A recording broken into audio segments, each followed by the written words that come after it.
నమస్కారం దుర్గా కుమార్ గారు. నమస్కారం సుధాకర్ గారు, మన వీక్షకులు కూడా నా నమస్కారం. ప్రతిసారి హైకోర్టు సుప్రీంకోర్టులతో చెంపదెబ్బలు తినటం రాష్ట్ర ప్రభుత్వానికి అలవాటుగా మారింది. నిన్న కూడా తాజాగా టీటీడీకి చెందిన 100 కోట్లను తిరుపతి డెవలప్మెంట్ కోసం ఇవ్వటానికి ప్రభుత్వం సన్నాహాలు చేస్తే దాని మీద కోర్టు తీవ్ర ఆంక్షలు విధించడమే కాకుండా కొన్ని ఘాటుగా వ్యాఖ్యానించింది. అసలు మీకేంటి సంబంధం, నిధులు అలాగే ఇవ్వటానికి అని చెప్పి వ్యాఖ్యానించింది. సో మరి అలా తిరుమల నిధులను ఇలా ఇష్టం వచ్చినట్టు తీసి వాడటం కుదురుద్దా? గతంలో ఎప్పుడైనా జరిగింది ఇలాగా? జరగదండి. టీటీడీ అనేది ఒక స్వయం ప్రతిపత్తి కలిగిన సంస్థ అండి.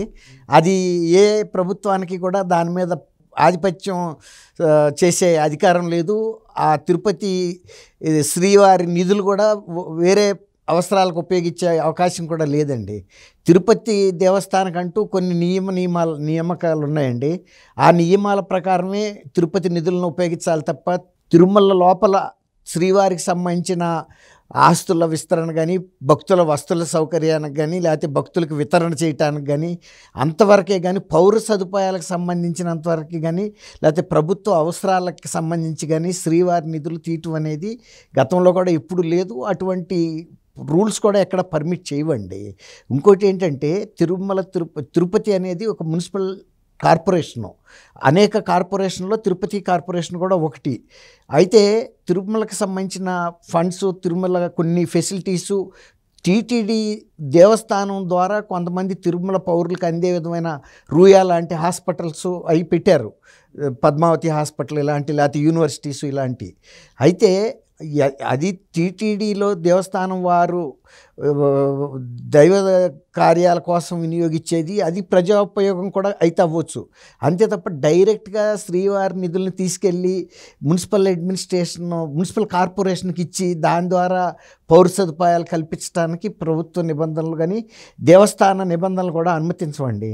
అసలు ఇంకోటి ఏంటంటే, అసలు ఒక సున్నితమైన అంశం, శ్రీవారి నిధులు అనేవి ప్రభుత్వం ఏర్పాటు చేస్తే వచ్చినాయి కాదండి. అందులో ప్రభుత్వం అనేది ఒక పైసా కూడా లేదు. సబ్సిడీ రూపంలో కానీ లేకపోతే ఉదారంగా ఇచ్చినాయి కానీ. ఇవి గత కొన్ని వందల సంవత్సరాలుగా హిందూ మతమైన భక్తులు, శ్రీవారి భక్తులు రూపాయి విరాళంగా ఇచ్చి ఒక దైవిక కార్యక్రమంగా అదొక సంస్థగా రూపొందింది. దాని నిధులు భక్తుల ప్రయోజనాలకి, భక్తుల వస్తువులకు మాత్రమే ఉపయోగించాలి. తర్వాత ఎక్కడన్నా టీటీడీ తనంతట తను ఇప్పుడు మొన్న ఈ మధ్య హైదరాబాద్లో ఒక ఆలయం కట్టిందండి.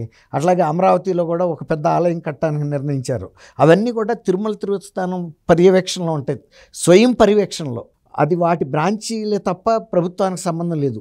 వాళ్ళు భూమి ప్రభుత్వం ఇస్తే తీసుకుంటారు, లేకపోతే కొనుక్కుంటారు అంతే. ఇతరులాగానే లేదు, ఎవరన్నా వితరణ చేస్తే ఆ భూమిని తీసుకుని దాని మీద వీళ్ళు నిర్మాణం చేస్తారు.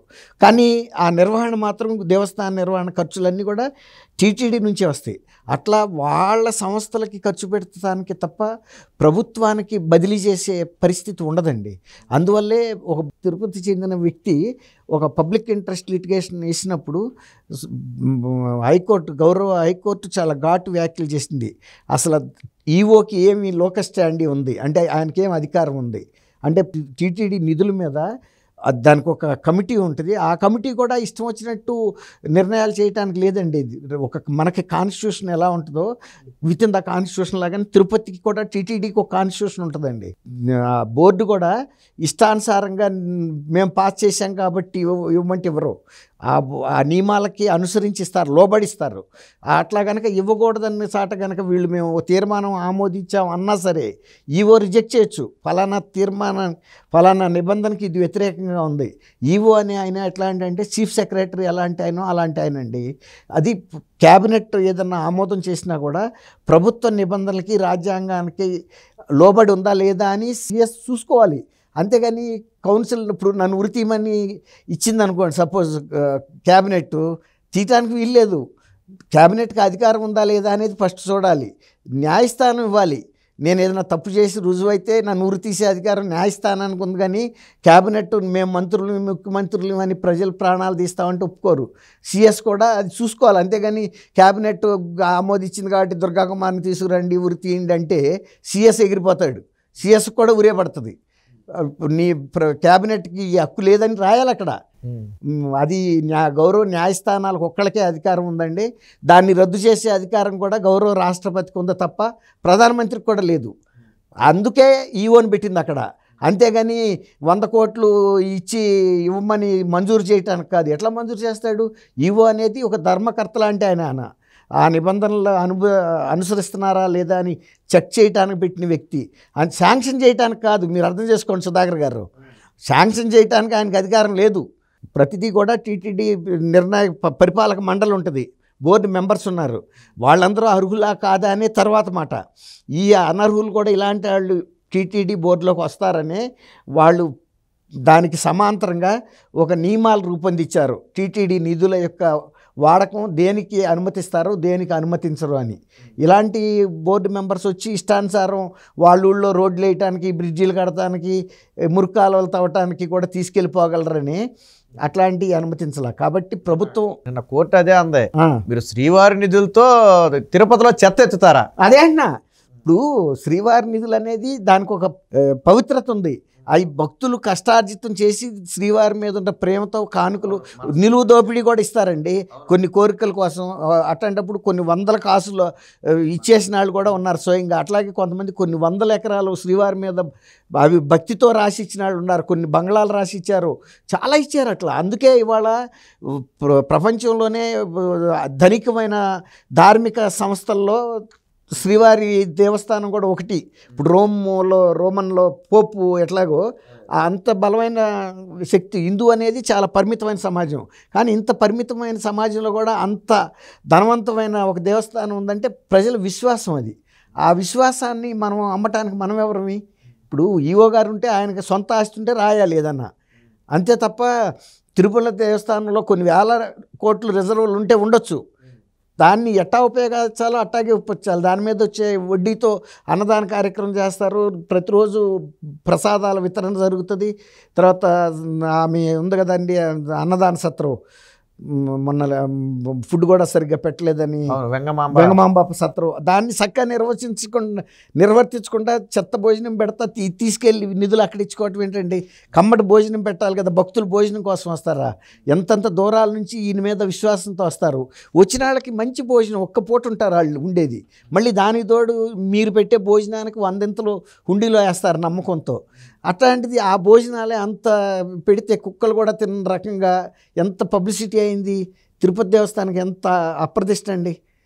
అట్లాంటి ఈ మంచి కార్యక్రమాలు చేయకుండా ఈ తీసుకెళ్ళి ప్రభుత్వానికి హెల్ప్ చేసి వాళ్ళ మన్నలను పొందాలి, చీఫ్ మినిస్టర్ మన్నలని కార్పొరేషన్కి ఇవ్వటం ఏంటండి? అసలు తిరుపతి కార్పొరేషన్ కూడా 50-60 కోట్లు డెవలప్మెంట్ మీద ఖర్చు పెడుతుందండి. అది దానికి దేవస్థానానికి వాళ్ళకి తిరుపతి కార్పొరేషన్కి గవర్నమెంట్ ఫండ్స్ వస్తాయి. అది కాకుండా ఇళ్ల స్థలాలు రకరకాల పన్నులు వస్తాయి, ఆ వృత్తి పన్ను రూపంలోనూ అనేక రకాలు. కేంద్రం నుంచి కొన్ని నిధులు వస్తాయి. ఇది తిరుమల మున్సిపల్ కార్పొరేషన్కి.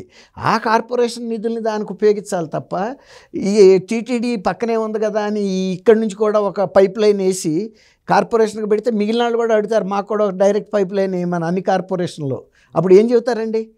టీటీడీనే అడుగుతారు, మీరు 100 కోట్లు ఫలానా వాళ్ళకి ఇచ్చారు కదా, మా మున్సిపల్ కార్పొరేషన్లో మేము ఇదిగో ఈ స్కీమ్ పెడుతున్నాము, ఇది తిరుపతి అనేది రాష్ట్రానికి అందరికీ చెందింది, అందరు భక్తులు వేస్తున్నారు, లెటరే రాస్తారు డైరెక్ట్గా. ఇవ్వలేదనుకోండి సపోజు, ఇది పట్టుకుని కోర్టుకు కూడా వెళ్తే రేపు కోర్టులో వెళ్ళి ఏం సమాధానం చెబుతారు? మా పట్ల ఇది చూపిస్తున్నారు వివక్ష, తిరుపతి కార్పొరేషన్కి ఏమో 100 కోట్లు ఇచ్చిన లెటర్ ఉంటుంది కదండి, ఫండ్ రిలీజ్ చేసిన ప్రూఫ్తో సహా తీసుకెళ్తారు. తిరుపతి ఒక మున్సిపల్ కార్పొరేషనే ఆంధ్రప్రదేశ్లో, విశాఖపట్నం కూడా ఒక మున్సిపల్ కార్పొరేషనే. అక్కడికన్నా కూడా ఇక్కడ ప్రజలకు ఎక్కువ వసతులు కల్పించాలి, మా ఆర్థిక పరిస్థితి కూడా బాగాలేదు కాబట్టి మేము రాస్తే ఇవ్వటం లేదు కాబట్టి మీ ద్వారా అన్న మాకు ఇప్పించమని అడుగుతారు కోర్టుని. అప్పుడు వెళ్ళి ధర్మారెడ్డి గారు ఏం చెబుతాడండి? అప్పుడు కోర్టు కూడా నిజంగా సంకటంలో పడుతుంది. ఇది కనుక అలౌ చేస్తే మరి వాళ్ళకి ఇచ్చారు కదా, మరి వీళ్ళకి కూడా ఇవ్వచ్చు, మీ బ్యాంక్ బ్యాలెన్స్ తీసుకురమ్మంటే కొన్ని వేల కోట్లు ఉంటుంది. ఏమయ్యా 100 కోట్లు ఇవ్వడానికి ఇక్కడ కష్టం ఏంటంటే, ఈ విధంగా చేస్తే ఇంకా తిరుమల ఏముంటుంది? మీ బోటాడు నా బోటాడు వెళ్తే ఇంత ప్రసాదం కూడా డొక్కలో పెట్టి ఇవ్వలేని పరిస్థితికి వస్తుంది. అంతే కదండి. ఇప్పుడు తిరుపతి అనేది ఒక ప్రజల యొక్క నమ్మకము, విశ్వాసం, భక్తితో ఏర్పడిన సంస్థ, అది నడుస్తున్న సంస్థ. ఇది చిరకాలం వెళ్ళాలి, ఇప్పుడు కాదు, కొన్ని వేల సంవత్సరాల నుంచి వస్తున్న వ్యవస్థ అది. అందులో ప్రభుత్వం కానీ ఈ ఈవోలు కనుక ఇట్లాంటి పెత్తనాలు చేస్తే, అంతకుముందున్న ఈవోలే పివిఆర్కే ప్రసాద్ లాంటి పెద్ద పెద్ద వాళ్ళంతా పనిచేశారు. ఈయన అసలు అర్హుడు కూడా కాదు నిజానికి, ఐఏఎస్ ఆఫీసర్ రావాలండి. ఆయన ఐఏఎస్ ఆఫీసర్ కూడా కాదు, ఇన్ఛార్జ్ అని పెట్టారు కావాలని తీసుకొచ్చి. అంటే ఇట్లాంటి పనులు చేయించుకోవడానికి అనమాట. అంటే మున్సిపల్ కార్పొరేషన్ రేపు ఎలక్షన్లు వస్తున్నాయండి. ఈ డెవలప్మెంట్ ఒక 100 కోట్లు చూపిస్తే చుట్టుపక్కల చంద్రగిరి నియోజకవర్గాలు ఉన్నాయి పక్కనే, తిరుపతి రూరల్ ఇట్లా ఆ ప్రాంతంలో ఒక 4-5 నియోజకవర్గాలని, ఒక లోక్సభ కాన్స్టిట్యుయెన్సీని కూడా సాటిస్ఫై చేయొచ్చు. ఏదో ఈ డెవలప్మెంట్ చూపించి ప్రచారం, నిధులు శ్రీవారి కావచ్చు, కానీ దాని ప్రచారం చేసుకునేది శ్రీవారికి ఎందుకు చేసుకుంటాడు? ఆయనకి ఏం అవసరం? వీళ్ళు చెప్తారు మేము ఇగో ఇవన్నీ చేసాం 100 కోట్లతో అని. ఇది దుర్వినియోగమే. కనీసం ఇవాళ మనం గౌరవ న్యాయస్థానాలకి శ్రీవారి తరపున కూడా కృతజ్ఞతలు చెప్పాలి, చేతులు ఎత్తి మొక్కాలండి.